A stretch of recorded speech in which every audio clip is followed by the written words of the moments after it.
I figured it was about time to make another anime/manga video, so this time I want to talk about the series whose fandom I joined in 2015 and had actually been in it for around 3 solid years.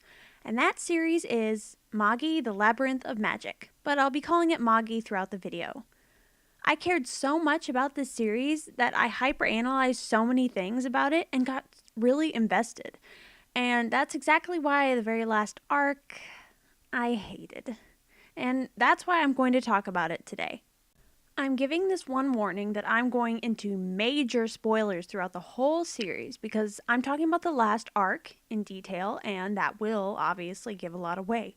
If you want to read or watch the series, then if you've actually made it that far where the anime stops early and you want to keep seeing more, then don't watch this video. If you've never heard of it in the first place, you'll probably have no idea what I'm talking about, so this probably isn't the video for you. Okay, let's move on. Now, first of all, I liked Magi a lot because it tackled all sorts of issues like politics, capitalism, cultural assimilation, war, power, the way the world should be according to who you ask, and how to get there. Even though this all started on the simple premise of a 10-year-old kid mysteriously appearing and trying to make friends and find out who he was. I'm going to talk about what happens right before the last arc just to make sure we're all caught up. So Hakuryu just finished his civil war, basically exiling his cousins who should have been in charge of Ko, but because he got Sinbad's help, now Sinbad's kind of the world's ruler since he has alliances with everybody and nobody's particularly independent of him now. Alibaba is dead, but not really dead because he's just without his body in the Great Rift with Judar, and it will take them around 2 years real time to get back into their world. Therein lies a time skip, so when the two come back, it's been 2 years and things are very different. Now, I'm going to say I'm not always the biggest fan of time skips because I like knowing what's going on and, what happened in between those moments, but sometimes it's done pretty well. Like in One Piece's case, I liked it a lot because we didn't see the years of each Straw Hat training or learning new things on their own and instead just got little summaries and a cute reunion before the story started up again. Magi's time skip didn't start off bad. We see all of this through Alibaba's eyes, and now the world exists under one alliance, headed by Sinbad. And while there are still individual countries, how strong they are depends on their economy and what they can provide for the world through Sinbad's standards, because now everyone has capitalism, and it's not actually working out well for a few countries. Ko especially hasn't been able to adjust to the change, and we see that in Kogyoku's struggle after realizing that Hakuryu ran off and disappeared with Aladdin, Morgiana, and all the people of Kinna. I thought all of that was reasonable, and Alibaba being introduced to try to strengthen Ko's standing again and help them stay out of debt to the Alliance was a good way to show how the new world works, in a practical way. Now Sinbad lives in his giant tower in Parthivia, which is his country of origin, kind of like now it's a corporation is his tower, and he's there with Jafar while every other general has gone back to their country of origin to rule it. And at first I was kind of shook because, whoa, you're telling me Sinbad just kicked out the old monarchs? Like, Sharkan is now in charge of Heliohapt instead of his older brother. Yamuraiha is now the chancellor of Magnostadt. And Pisti is taking over for her mom, Spardos and Hinahoho for their dads, etc. Now you might be asking, why? Well, just because Sinbad wanted it. He's in charge now, so of course he wants the leaders of those countries to be people who are devoted to him wholeheartedly, so they don't get any funny ideas about leaving under his leadership. And that's basically the state of the world, which isn't bad, but here's where a few complaints of mine pop up. And I'm going to handle each topic on a character-to-character basis in order to try to stay organized. Firstly, let's start with Alibaba, the new main character. Yes, he's always been a main-ish character, but the things mostly lied on Aladdin, I think, and Alibaba's rise to the main character status sort of made sense, but it was also really irritating. When he came back, he magically had a new power of seeing everything in slow motion, which doesn't make any damn sense. and what I feel like was just thrown in to try to make him a more impressive character. He couldn't even beat Hakuryu during the Civil War arc, so I guess they had to do it to upgrade him. But it's such bullshit. Like, why can't he just pick and choose when to speed up time and become the Flash?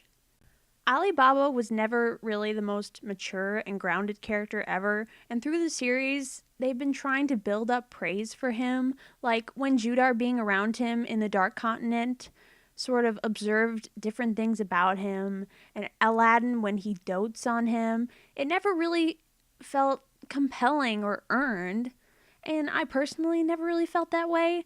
I still thought he was more ridiculous, but I guess I can't complain too much, except in this one case that I will address in a moment.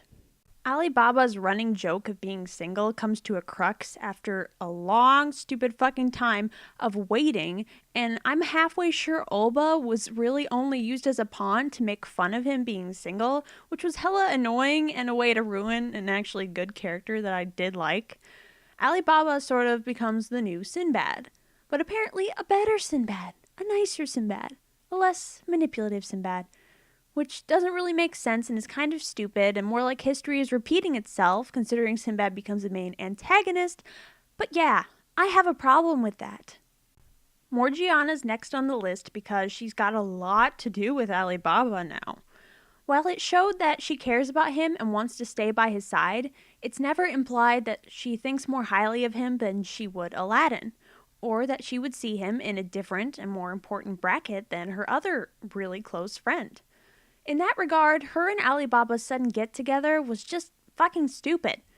Yes, I'm sure she missed him, but Ali Moore is undoubtedly an ill-advised ship. And I'm sorry, shippers, but you have to look at it from this perspective for just a moment. I thought it was cool she got to train with the Red Lions and showed how much stronger she was, but in the last arc, they just sort of just said, fuck it, and then they put her on the back burner to like hardly ever be seen again. Like, she was a main character. She's been here since the beginning. They did her so dirty. Any Ali Moore shipper should please tell me why the hell it's okay for him to make her into a housewife. That's the sort of person Alibaba dreamed of being one since the start of the damn series when he was pining for it every other few pages. But by any stretch of the imagination, is Morgiana, one of the strongest characters in the series, fit that description? It just looks like she's trying to do those things and cook for him because she knows it'll make him happy. She's not even shown to be good at differentiating good food from bad food, and yet Alibaba says to her, I'm going to go fight evil. You wait here and have food ready for me when I come back. Like, are you kidding me? What sort of high-level bullshit is that? It's just like, wait here, housewife. Your man's gonna go out and save the world from you, even though you're physically way stronger than me. Just make me a fucking sandwich. Which is really another reason why I'm irritated at Alibaba, because he just seems to have no goddamn empathy or even knowing his friends when he comes back. They're all just compelled to be nice to him by association, but he never really gives them anything or knows them that well, yet they all just sing his praises. It just feels like a classic case of bad writing in the way all of that was handled. Alibaba's selection and Morgiana's new back burner status. I don't have many complaints about Aladdin because I love how strong he got and how cool of a character he became.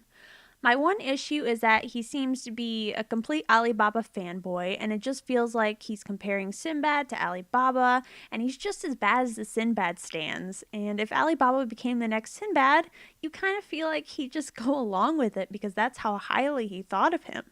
And one of the good things about Aladdin is he's supposed to be more objective about that sort of thing. But I hope that's not the case. Next is... Hakuryu. This one will get long. First, let's compare One Piece's time skip. We left off because Luffy had to grieve his brother's death, but at least in parts we see him coming to terms with it, finding a new reason to live and move forward. Now let's look at Hakuryu. To me, the time skip more or less skipped all of his problems away. This boy fucked up bad. He declared war on his cousins who had done nothing wrong, and single-handedly gave Sinbad Ko and the United World just because he selfishly wanted Ko for himself. And as I stated earlier, single-handedly ruined Ko's economy now that they were forced into obliging into the Alliance rules. Not only that, but his cousins are stranded on an island, mostly forgotten except Kome a little down the road, and leaving Kogyoku to clean up his mess and stick around. What else did he do, you ask? Well, look at Hakue, his supposedly beloved sister. Now she's possessed by Arba because Hakuryu killed his mother, the vessel she was in before, without checking. And hey, maybe that might have some huge consequence. She's been possessed for 2 full years. Way to fucking go, kid. You see some consequence to Hakuryu's bullshit in the way that Olba and the pirates are visibly bitter about him. Seeing firstly how cruel he was in executing their mother figure, which is why they already sort of had a bone to pick with him. Even though she was a terrible person, he still did it right in front of their eyes, and that was just another one of his impulsive decisions, the same as he just killed off his mother. He didn't realize the consequence it would have. Maybe it would permanently scar these children. Maybe it would make my sister become possessed, but who cares? Hakuryu! You see Olba as upset and even wanting to kill him, but after the time skip, Olba's just like, oh, Hakuryu? I don't hate him anymore because it's been a while. What a great way to ruin tension. It's not just them, though. During the time skip, Aladdin and Morgiana lived in Ko with Hakuryu. What's the problem with that, you ask? Well, I'll tell you. Hakuryu killed Alibaba, both of their closest friends. Instead of seeking any closure, showing us any tension about that, it's just time skipped away. They never talk about it. There's only one moment where Hakuryu and Alibaba sort of apologize to each other, but it's really lame and mostly just turned into a comedy bit. It's never shown Morgiana and Aladdin have any reluctance working with him, and that's irritating as hell because at that point, they actually think Alibaba, their best friend, is dead thanks to Hakuryu murdering him.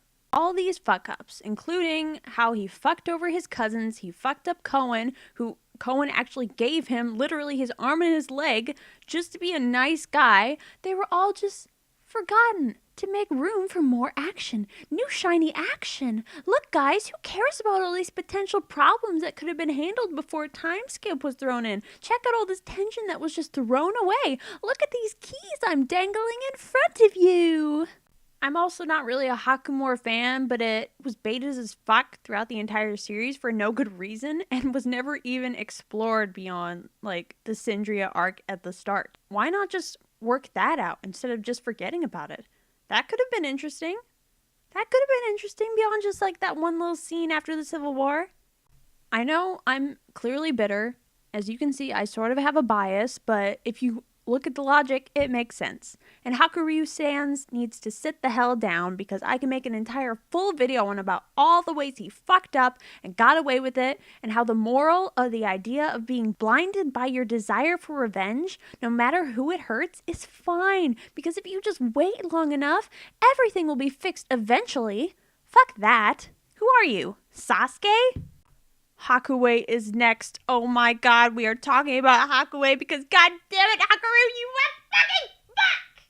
Anyway, the last time we see Hakue as herself is during the Magnostad War, but the next time you see her, she's possessed with Sinbad during the Civil War arc.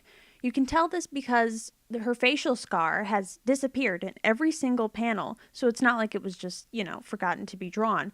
And she's acting really out of character. So that confirms that for 2 years, she's been possessed. She never knew that Hakuryu started a civil war for 2 full years, and by God, the time skip and the series did her so fucking dirty. Maybe even the worst. Out of everyone who got fucked over, Hakue Ren was fucked over the most. She is eventually released in the last arc, finally, thanks to Aladdin. But instead of her waking up right away and having the chance to talk to Hakuryu about everything, process, learn what he did to both their mom and her, their cousins, their country, everything.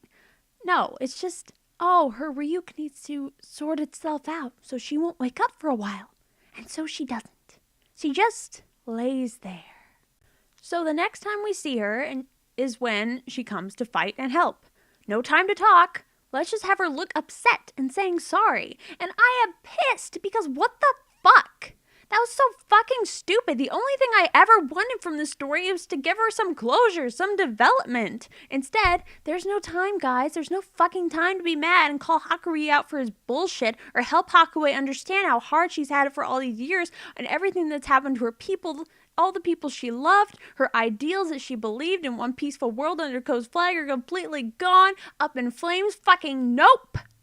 Fucking nope. Just seeing her join the battle, guys, it'll be fine. What's development? I haven't heard of it.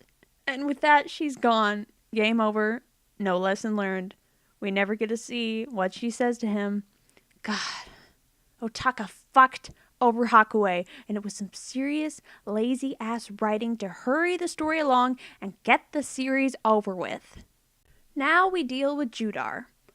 I don't like everything that happened with Judar because he's got a bad case of tell, not show in the final arc.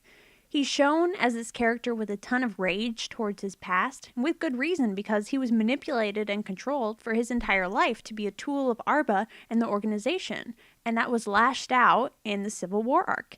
And that was until, he was flung off to space.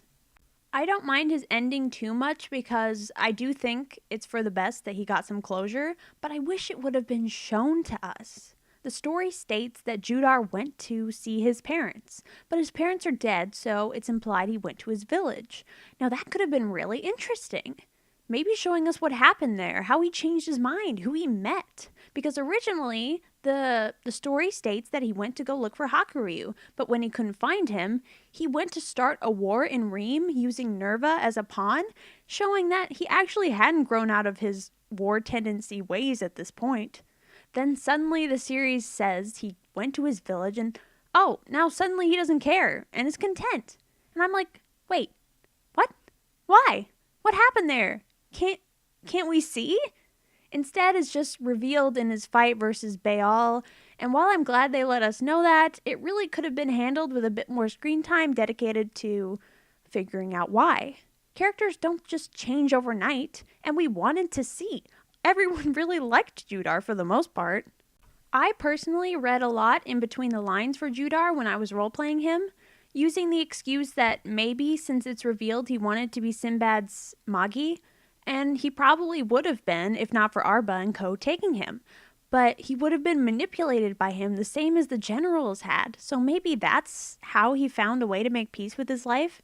And instead of just focusing all in the past and how his life could have gone, he sees that either way, if he would have been with Ko or if he would have been in Syndria, he would have probably been manipulated either way and those hard things would have happened. So all he can do is move forward now and be at peace.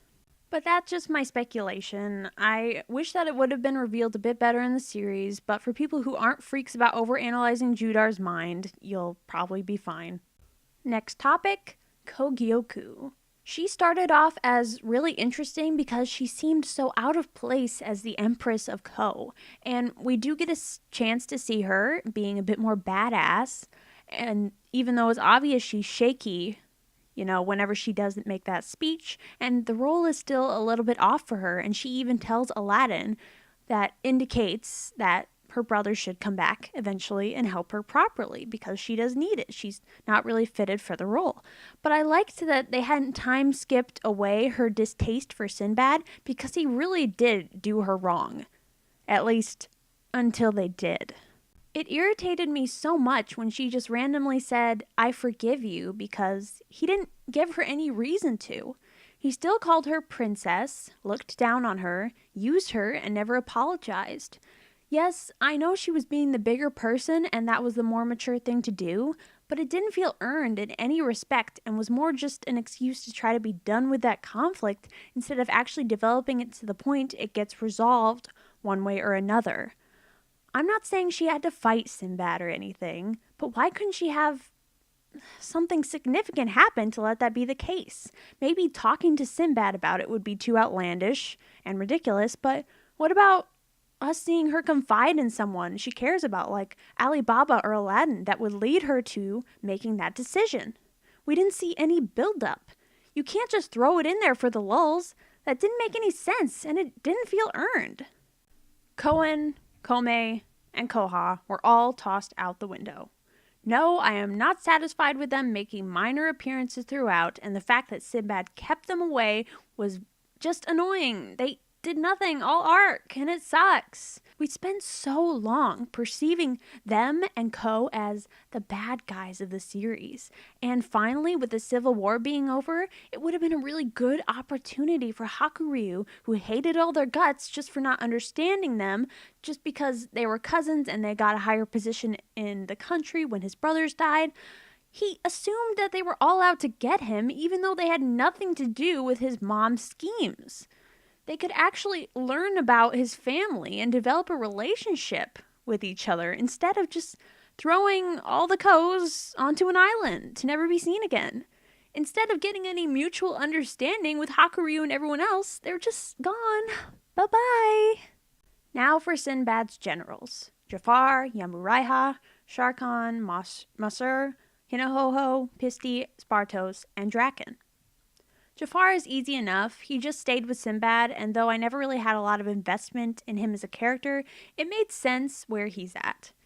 It's good. You sort of see a disconnect between him and Sinbad in the more recent chapters, representing that he more or less relates more to Arba now, and is abandoning his humanity, but Jafar has still been conditioned to follow him. It's all he knows how to do.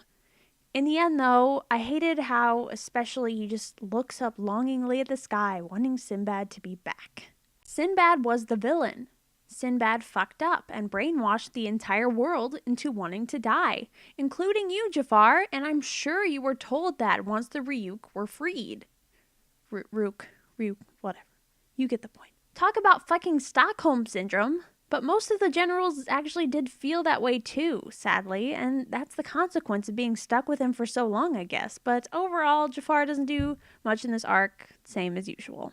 Masur was thrown into Reem because why not? It's Finalis Town! And randomly given a handful of children.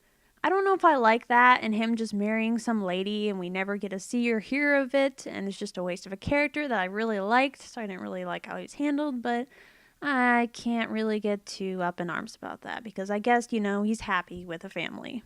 I'm going to group the rest of the generals together because they all sort of deal with the same things.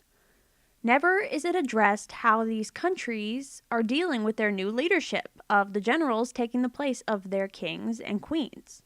None of the generals were trained to rule and take over. Hell, most of them were never even intending to, maybe even never return. Yamuraiha fled her country during the war that turned Mustasim into Magnostat. So there's got to be an obvious problem for her to just return there after she seemed like a traitor. Also, I highly doubt Armakan would just step down for Sharkan because Sharkan's mom in Sinbad no Buken tried to kill and manipulate everything so she could take the throne for herself. And while that isn't really Sharkan's fault, I really don't think he would step down willingly to anyone else, and there had to have been a lot of problems with that. Pisti, too, is one of the younger children of Mira, so it's not like she's in line first for the throne. Drakon makes a bit more sense because he was the general without a home since Parthivia was kind of a disaster for him. It caused him a lot of hurt feelings if you've, read the Sinbad series. Sinbad's in Parthivia, so there's really no need for him there. Spartos is the only one that sort of makes sense because I think that's his only son left. Or the king's only son left.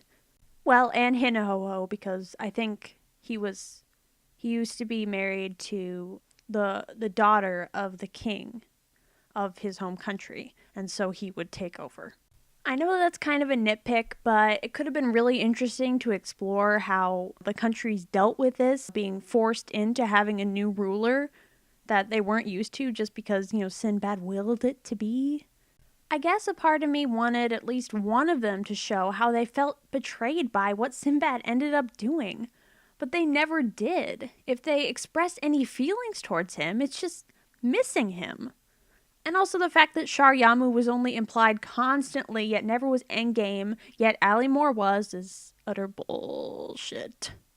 Now let's talk about Sinbad. I did actually like the setup for Magi because I thought it was really good that a lot of people weren't actually expecting Sinbad to be the new big antagonist. I saw it in advance because he kind of seemed like a tool and there was some neat foreshadowing moments, but I liked how it felt like it made sense.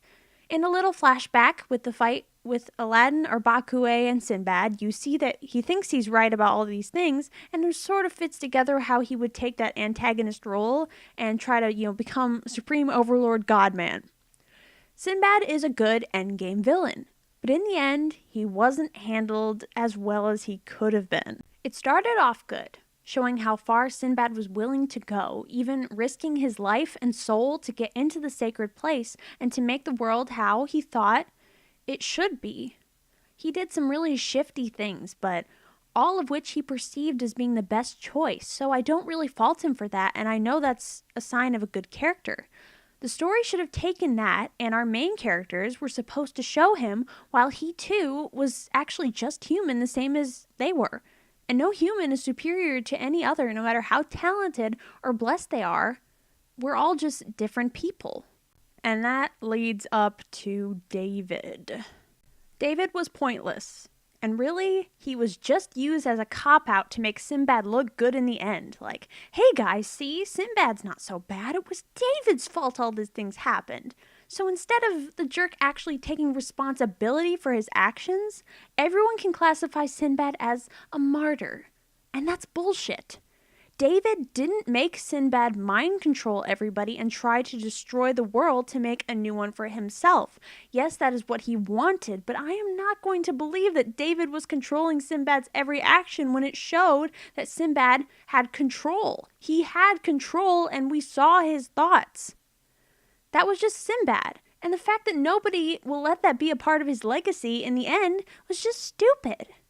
David was a pawn, and a weak one at that.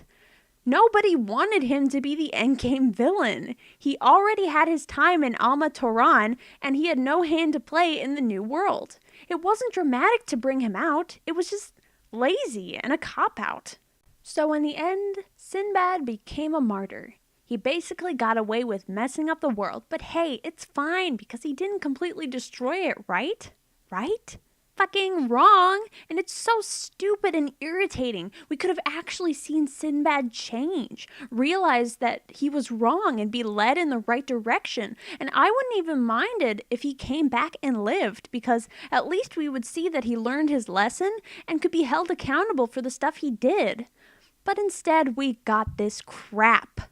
The last character I'm going to talk about is Arba, because I know I've dragged this video on way too long, but I really need to talk about her. How Otaka handled Arba was honestly the dumbest fucking thing ever. She is literally the main antagonist of the entire series. Throughout. I mean, you look back at everything and she usually has a hand in it. She's ruined so many lives, fucked up so many things, and yet she, of all people, gets to live in the end. She gets to waltz around as a creepy child forever. That just made zero sense. She shouldn't have been able to roam around at all when she didn't even have a body to inhabit. Like, it's stated that she needed to have to do anything. That was the whole point of Hakuryu, and all that stuff. But instead, Otaka decided to bypass that rule and give her one. Not only that, but when the sacred place gets destroyed, apparently she can leave just fine in that fake, not even real body, and nobody else can really even do that. Like, Sinbad's djinns, or whatever, they don't actually have a body and a presence that they could sustain on their own, but who cares? Arba's fine. Sure, she's terrible, and no one really cared if she lived or died, but why not let her live? Ugo? I've never heard of him. It's just so stupid and feels like pushing the forgiveness and change agenda in all the wrong places, like they did with Kogyoku randomly forgiving Sinbad, sort of in the same way they wanted Arba to live and learn to see the world differently, instead of her kill for Isla, my god mentality. They could have done that in actually cool instances. Like, interesting ones that we would want to see, like showing it through Hakuryu and Hakuei's troubles. We could have seen it in maybe Sinbad living and coming to terms with what he did wrong. No one wanted redemption for Arba.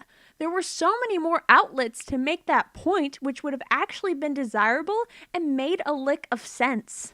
I also wish they didn't go for the check out these 4 main characters off on a mission to stop the bad guys. We're going back to our roots trope.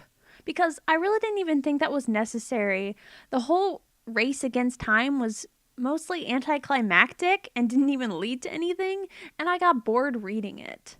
The Death Angels, I never really took that seriously. I was too busy being mad that we were being assaulted by random action scenes, and oh look, it's a cameo from this other character, don't you want to see? Aren't you feeling nostalgic? Instead of going back to the dungeon route, where characters would use their experiences to try to change Sinbad's mind, like their minds were changed in turn.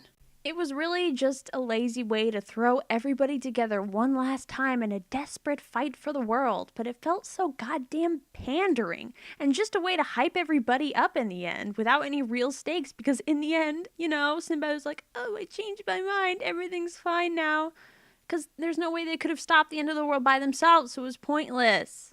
And the thing is, I never really liked Magi for the action scenes. Instead, I enjoyed it for the characters and the way they changed and they grew and the philosophies and the way they thought, not the way they waved their swords and magic around. The time skip really did rub me the wrong way in many aspects, and it threw out a lot of potential character development in order to try to wrap up the series real fast in this one final arc. It was really obvious through the whole thing that Otaka just wanted to be done.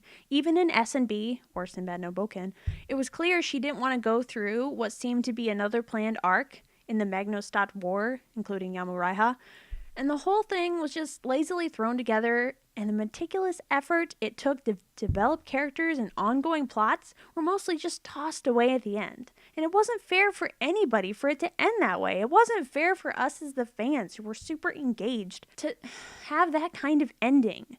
I may have forgotten a few things, but I really did try to cover everything I could think of.